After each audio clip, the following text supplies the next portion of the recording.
ನಮಾಮಿ ಶಂಕರ ಸದಾಶಿವ ಸಮಾರಂಭಂ ಶಂಕರಾಚಾರ್ಯ ಮಧ್ಯಮಾಂ ಅಸ್ಮದಾಚಾರ್ಯ ಪರ್ಯಂತಂ ವಂದೇ ಗುರು ಪರಂಪರಾಂ ಶ್ರುತಿ ಸ್ಮೃತಿ ಪುರಾಣಾನಾಂ ಆಲಯಂ ಕರುಣಾಲಯಂ ನಮಾಮಿ ಭಗವತ್ಪಾದಂ ಶಂಕರಂ ಲೋಕಶಂಕರಂ.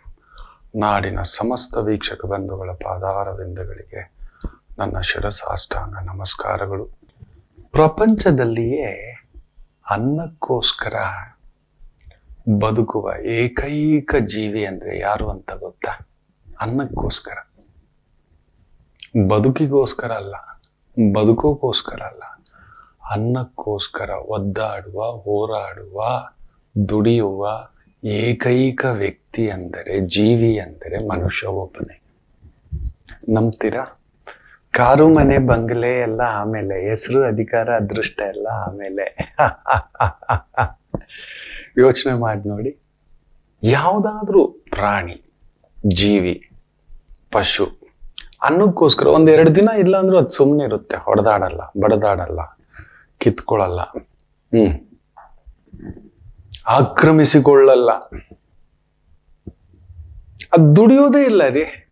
ಯಾವುದೇ ಜೀವಿ ನೋಡಿ ಅನ್ನಕ್ಕೋಸ್ಕರ ಒದ್ದಾಡುವುದಿಲ್ಲ. ಅದಕ್ಕೆ ಸಿಕ್ಕಾಗ ತಿನ್ನುತ್ತೆ, ಇಲ್ಲ ಅಂದ್ರೆ ಶಿವ ಅಂತಿರುತ್ತೆ. ಆದ್ರೆ ನಾವು ಹಾಗಲ್ಲ. ಅನ್ನಕ್ಕೋಸ್ಕರನೇ ದುಡಿಯೋದು ನಾವು. ಅನ್ನಕ್ಕೋಸ್ಕರವೇ ಮನುಷ್ಯ ದುಡಿಯುವುದು, ಓಡುವುದು, ಹೋರಾಡುವುದು ಈ ಒಂದು ಗೇಣುದ್ದ ಹೊಟ್ಟೆಗೆ. ಇಷ್ಟೇ, ಈ ಗೇಣುದ್ದ ಹೊಟ್ಟೆಗೆ ಇಷ್ಟು ಈ ಬುತ್ತಿ ಚೀಲಕ್ಕೆ ಮನುಷ್ಯ ಮಾಡಬಾರದ್ದೆಲ್ಲ ಮಾಡ್ತಾನೆ. ಅವನು ಹೊಟ್ಟೆ ತುಂಬಿದ ತಕ್ಷಣ ಮನುಷ್ಯ ವಿಕೃತ. ಹೊಟ್ಟೆಗೆ ಸಿಗೋವರೆಗೂ ಅವನು ಸ್ವೀಕೃತ. ಅಯ್ಯ ನನಗೆ ಕೊಡಿ ಅಂತಾನೆ. ಹೊಟ್ಟೆಗೆ ಅನ್ನ ತುಂಬಿದ ತಕ್ಷಣ ತಗೋ, ಮಾಡಬಾರದ್ದೆಲ್ಲ ಯೋಚನೆ, ಆಲೋಚನೆ, ಚಿಂತನೆ. ಹೌದಲ್ವಾ? ಯಾವುದಾದ್ರೂ ಜೀವಿ ನೋಡಿ, ನಾಯಿಗಳನ್ನ ನೋಡಿ, ಹಸಿವೆ ಆದಾಗ ಒಂದು ಹೊತ್ತಲ್ಲಿ, ರಾತ್ರಿ ಹೊತ್ತಲ್ಲಿ ಅಯ್ಯ ಅಂತ ಕೂಗ್ತವೆ.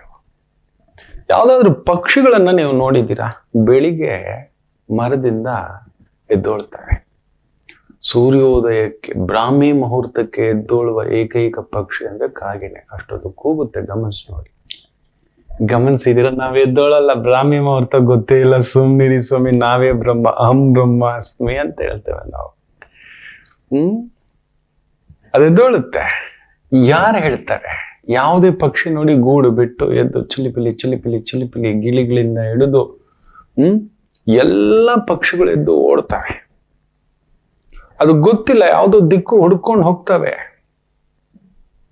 ಯಾವುದೋ ದಿಕ್ಕು.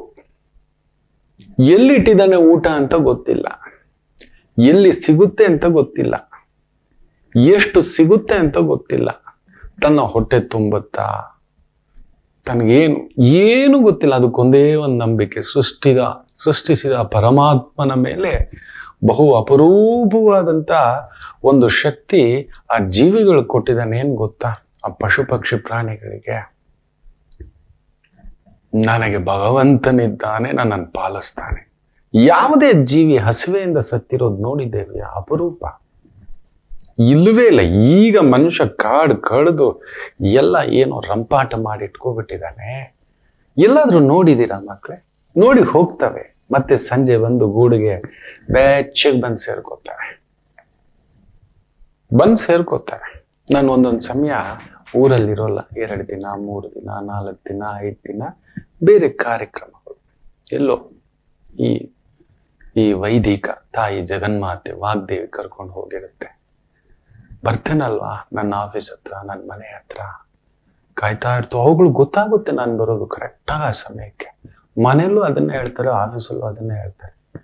ಕಾದ್ಕೊಂಡು ಕರೆಕ್ಟಾಗಿ ನೀವು ಬರೋ ದಿನ ಬರ್ತಾವ್ರಿ ಅಂತ ಹೇಳ್ಬಿಟ್ಟು ಅಷ್ಟು ನಾಯಿಗಳು, ಒಂದು 10 ಜೀವಿಗಳು ಬಂದು ಸೇರ್ಕೊಬಿಟ್ಟಿರ್ತಾರೆ. ಹಾಗೇ ಒಂದು ಕಿತ್ತಾಡಿರೋಲ್ಲ. ಹಾಗೆ ಗದರ್ತೇನೆ, ಯಾಕ್ರೋ ಏನಕ್ಕೋ ಬೊಗಳ್ದೆ ಅವನ ಮೇಲೆ ಅಂತ ಹೇಳಿದ ತಕ್ಷಣ ಎಷ್ಟು ಚೆನ್ನಾಗಿ ನಮ್ಮ ಅಕ್ಕ ಹೇಳ್ತಾರೆ, ಅದೇನೋ ಅದು, ನಾವುಗಳು ಹೋದ್ರೆ ಗಜಾಬಚ ಅಂತಿರ್ತೇವೆ. ನೀನ್ ಬಂದಿದ ತಕ್ಷಣ ಒಬ್ಬೊಬ್ರು ಘಟಾನು ಗಟ್ಟಿಗಳಿದ್ದಂಗಿದ್ದಾರೆ. ಅವ್ರು ಹೇಗಿದ್ರು ಅಂದ್ರೆ ಸಿಗದಾಕ್ಬಿಡ್ತಾರೆ.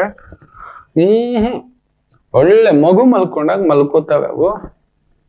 ನಾನು ಬಂದಿದ ತಕ್ಷಣ ಏನ್ರೋ ಅದು ನಿಮ್ ರಂಪಾಟ ಅಂತ ಹೇಳಿದ ತಕ್ಷಣ ಮಕ್ಕಳಾಗ್ಬಿಡ್ತವೆ, ಎಲ್ಲ ಪುಟಾಣಿ ಮಕ್ಕಳ ತರ. ಅವುಗಳಿಗೂ ಗೊತ್ತಿದೆ ಭಗವಂತ ನನ್ನ ಮೂಲಕ ಒಂದಷ್ಟು ಆಹಾರ ತಲುಪಿಸ್ತಿದ್ದಾನೆ. ಅವ್ಳಿಗೆ ನೋಡಿ ಎಷ್ಟು ಚೆನ್ನಾಗಿ ಗೊತ್ತಾಗುತ್ತೆ, ನಾನು ಬರುವುದು ಗೊತ್ತಾಗುತ್ತೆ. ಒಂದು ಅರ್ಧ ಮುಕ್ಕಾಲು ಗಂಟೆಗೆ ಮೊದಲು ಬಂದು ಅಲ್ಲಿ ಸೇರ್ಕೊತಾರೆ.